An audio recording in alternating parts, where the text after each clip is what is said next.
achei legal essa fala, porque a gente tem uma tendência até dessas ciências mais, até teoria, psicanálise, eles têm um distanciamento absurdo da questão da religião, né. Muitas vezes até negativas, de negar Sim, esse envolvimento com a religião. exatamente. E eu acho muito legal você falar o fato de como isso te ajudou Para mim me ajudou. pra lidar com isso, eu acho legal. É, porque, a psicanálise é assim, é como se fala assim: "Ah, quem é da psicanálise é ateu". É. Só que lá onde eu fiz o curso, eles falam assim: "Gente, se vocês forem lá no psicanalista raiz mesmo, aquele lá da época, né, então ele se torna um ateu, mas eles já sempre falaram, mas vamos sempre ter amor no coração e ter fé, né, Uhum. porque é a fé que faz com que a gente realmente a fé nos move, né". Então eu sempre tenho assim, aquilo que nos move, aquilo que nos alavanca, né. Então, o que alavanca para mim é a fé, e o que me move Uhum. é tudo isso que eu Vive, né. vivenciei e ainda continuo vivendo, né. E esse que me alavanca é a fé. E eu tenho algo assim a dizer, que eu acho que até importante aqui estar falando para as pessoas, se você me permitir, Claro. que o que aconteceu comigo ali, sequela do Covid, porque é tão atual, né, Sim. tão atual tudo isso, Sim. e assim, de repente a gente está lá naquele auge lá do todo mundo passando Pra loucura, né. no ano, agora 21, né, Isso, é. no auge de março de 2021. Que todo mundo estava vivendo aquilo tudo, né, então assim, lá em casa todos pegaram tudo junto, né. É. Então eu fui a última a pegar e tive que ser forte, e aí eu falei: "Chegou a hora de colocar tudo aquilo que eu aprendi, né, agora chegou o desafio está aqui, É. o Colocar em desafio prática. o desafio está dentro da minha casa", porque eu falo assim: "É importante agora, foi já que eu estou falando tudo isso, contar esse desafio", e foi um desafio muito grande, né, meus filhos doentes, o meu esposo foi para o hospital, ficou internado, mas não precisou ficar entubado. Nossa.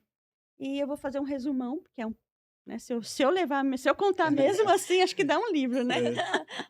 Aí, quando eles estavam melhorando, eu senti fui tomar café e senti um queimar, assim, eu senti uma ardência vindo assim, Hã. ó, e foi parar lá no meio da minha coluna. Mas queimava, queimava. Eu já fui para o quarto me arrastando. Aí eu falei: "Nossa, isso aqui eu cheguei assim e falei: "Cláudio", que é meu esposo, falei: "Cláudio, isso aqui, será que é covid?" Aí ele falou: "Não, não deve ser, porque ninguém estava igual eu, né". É Aham. diferente, né. Sintoma Eu fui a completamente. É. totalmente diferente, né. "Não, não é, porque como pode, né? Nós estamos tudo aqui passando mal do", De um porque o jeito, de dele uma foi forma. pulmão, né, tudo Tá. é respiração, Tá. e o meu queimava é a coluna.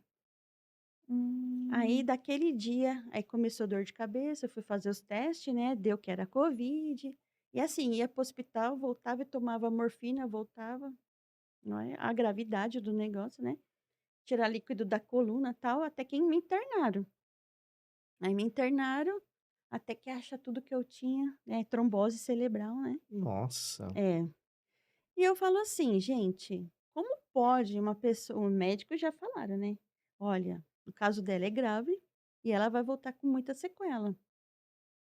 E eu, quando eu entrei dentro do hospital, que eu falei: "Ela vai ser internada", eu falei: "Olha", quando eu deitei ali, falei: "Deus, aconteça o que acontecer, não me importa, só não tire a minha consciência, porque dela eu cuido.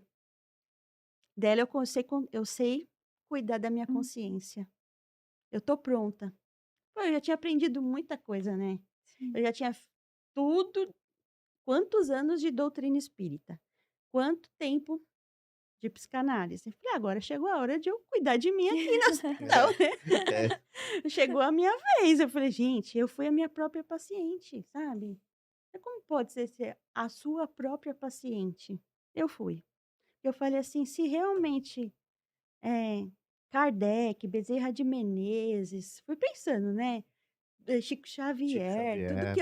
tudo que eu vivenciei ali, todo esse tempo, Freud, tudo, eu não sou melhor que ninguém, mas se é pra salvar a minha vida eu mesma, eu vou dar conta disso aqui. E aí o médico falou: "A dor que ela tá sentindo é a nível máximo de dor". Então eu cheguei num momento, ó, tô até arrepiada. Eu cheguei num momento que, assim, não é que eu não sentia, Sim, mas eu já estava num patamar que era só eu e minha mente, sabe. você estava anestesiado já, né. Eu já eu já não sentia mais nada do meu corpo, porque eu já estava toda torta, né, fui pra UTI, fiquei 10 dias na UTI. Eu tortei inteirinha, é porque eu fiquei endurecida da cabeça até os pés. Nossa, Nossa, que loucura, né. É, toda torta. Eu fui um dos acho que os primeiros casos, não tinha caso igual o meu, eles não sabiam nem como que eles o que cuidavam de fazer? mim no hospital, não sabiam. Porque, assim, toda hora entrava um monte de neuro pra ver o meu caso, e eles perguntavam: "Fala pra mim como que é a sua dor", que eles não tinham Hum, ideia de como que era essa dor. uhum. Porque eu não falava, mas eles sabiam que falava: "Trombose, assim, na perna dói, imagine na cabeça, né". É, E eles sabiam do grau, porque eu ia muito lá no hospital, ficava o dia inteiro tomando medicação e não passava. Eu falei: "Não tem como passar a medicação, se a veia está entupida, né, então tem que desentupir a veia para depois". E eu explicava, eu com maior dificuldade, eu peguei o jaleco de um médico e torci e falei: "Olha, é assim, ó", tipo uma punção, sabe, sei, torcer. Aí sei. eles falaram, depois que eu fiquei sabendo, né, trombose vertical, que ela enrolou, a veia ela enrolou, ela não entupiu, Hum. por isso que eu paralisei. Que coisa, É, hein. a dor fez Impressionante. isso, ele deu uma rolada. Nossa, As dor que eu tinha era absurda. E ela é, vinha dessa região, da cabeça não, até o primeiro dia eu senti um negócio queimar no meu nariz, hã, aí ela bombou na cabeça e a minha coluna queimava. nossa. E isso tem alguma questão, genético, não se sabe? Não. Tudo me perguntavam, eles me É, perguntavam demais, essas perguntas é. vieram. Se é congênito, É, né. mas assim, não. É porque o que eu fiquei sabendo é sequela do Covid, depois nós fomos pesquisar, o Cláudio foi pesquisar muito, eu fui pesquisar e depois viram que muitos casos aconteceu Ah, é. isso. É. Ah, Mas tá. o até todos nós que estamos aqui ouvindo e assistindo o podcast, passou pela pandemia. É, Desculpa, passou pela pandemia.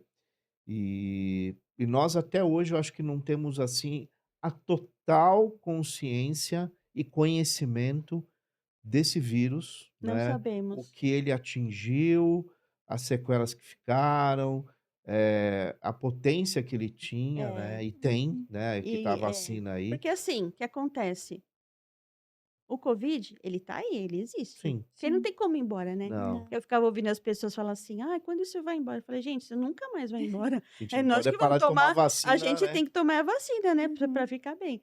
E aí, assim, hoje é que a gente vai vendo as sequelas, né, que as É, pessoas, elas ficaram ruim e quanto que as sequelas, elas pra umas ah, vão só aumentando. sim, Sim. Então, aí com tudo isso que eu estava lá já na UTI, já estava por uns dias lá, toda torta, mas torta mesmo.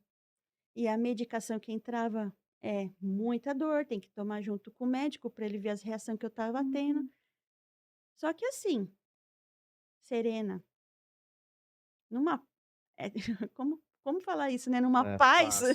nossa, numa paz, eu sinceramente, eu aprendi que a medicação para fazer efeito, você tem que estar calma, senão a medicação não faz efeito no corpo.